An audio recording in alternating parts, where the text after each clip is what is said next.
when you rain on these plots, and what we did was artificially rain on these plots in the rainfall simulator, if there's more grass coverage, what are the implications going to be for the water that flows off as overland flow? Less water, so less quantity. What about the quality of that water? More enriched because it's more selective. So if you've got more grass, it'll be more enriched, or less sediment in it. So why would there be less sediment in it with more grass? Okay, yeah.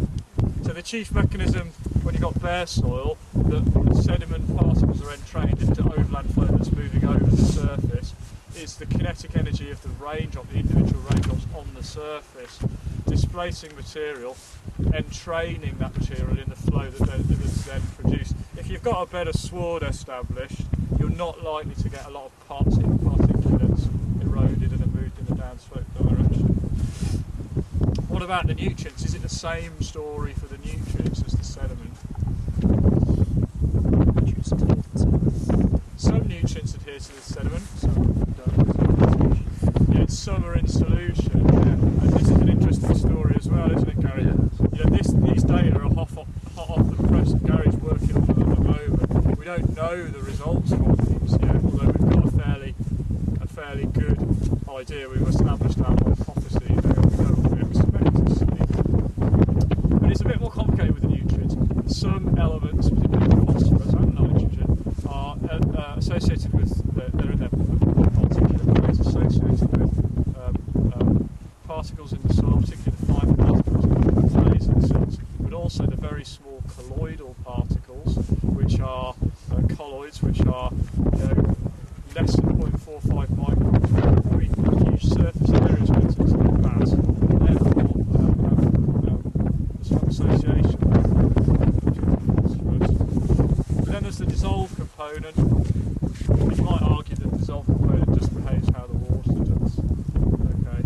So if you've got greater grass sward and you're reducing the quantity of water, you might hypothesise that there'd be less dissolved nutrients. You might also hypothesise there'd be less particulate nutrients. But this is going to test this data set on a very small scale on different slope gradients, because we think that slope gradient is going to have an effect.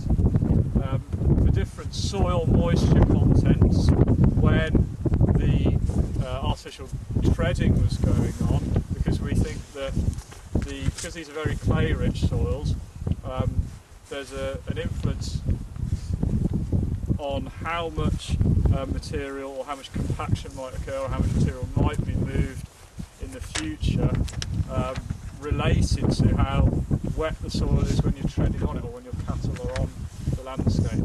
Anecdotally, we think this must be important because, of course, our farmers are taking their cattle off the landscape when it's all wet. So we're trying to provide the science to underpin that anecdotal information. Okay, so that's this experiment. You'll be able to read all about it when Gary's published it in the new year. It's, as far as we're aware anyway, in the literature, the empirical understanding of these sorts of influences on the quality of soil is very limited in these grassland environments. That's why we're doing these sorts of experiments. We're not saying that you can upscale these results to the landscape scale and know the effect of increasing livestock densities, across the whole of this landscape here. But what we are saying is that, particularly in terms of the entrainment, the detachment of sediments and nutrients, when we're getting rainfall impact of an overland flow, this is a good start to build an empirical understanding of what we're saying here is that we're observing the detachment of the entrainment. If you think about the continuum as detachment or entrainment of material, and or at a point generation of overland flow, then overland flow, or in terms of material transport, and then finally delivery of that material to waters. We're not talking about the second phase as the transport and the delivery here. We're only going to be understanding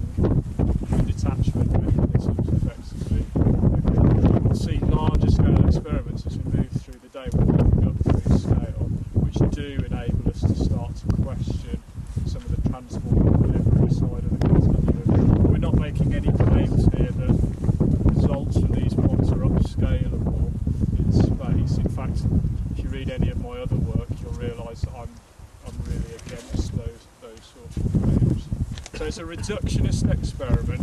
We're reducing the complexity of the system that we're trying to understand. But it's bloody complex actually when you start to work in it. You think, oh, it's a nice, fairly uniform grassland landscape.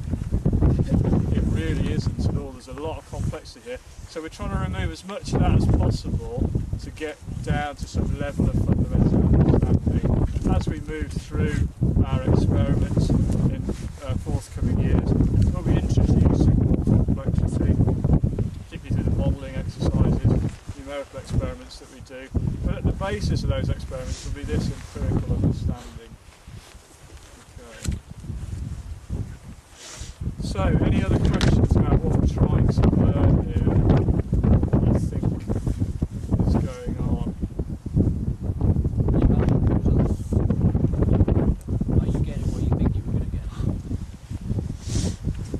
In I know you haven't published yet, I mean, just on what you know basis.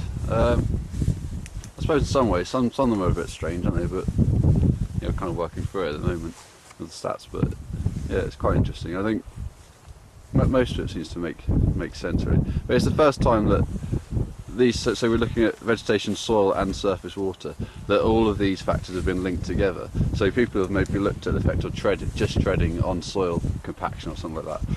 But they haven't included the effects of excretion and cutting the grass at the same time, which is what animals do. They don't just tread on something. And if if they are excreting onto the surface, they might actually increase grass growth in that area and then rejuvenate the soil because of earthworms and things like that. So it's looking at trying to add all those little complexities into it as well. So it gets increasingly complex. But yeah, it's really the first time that all those factors are trying to be linked together. So yeah.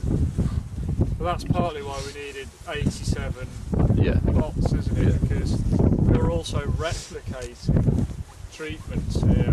So between 3 and 6 times we're doing exactly the same thing. Yeah. They're randomly distributed, these replicates, between the plots here.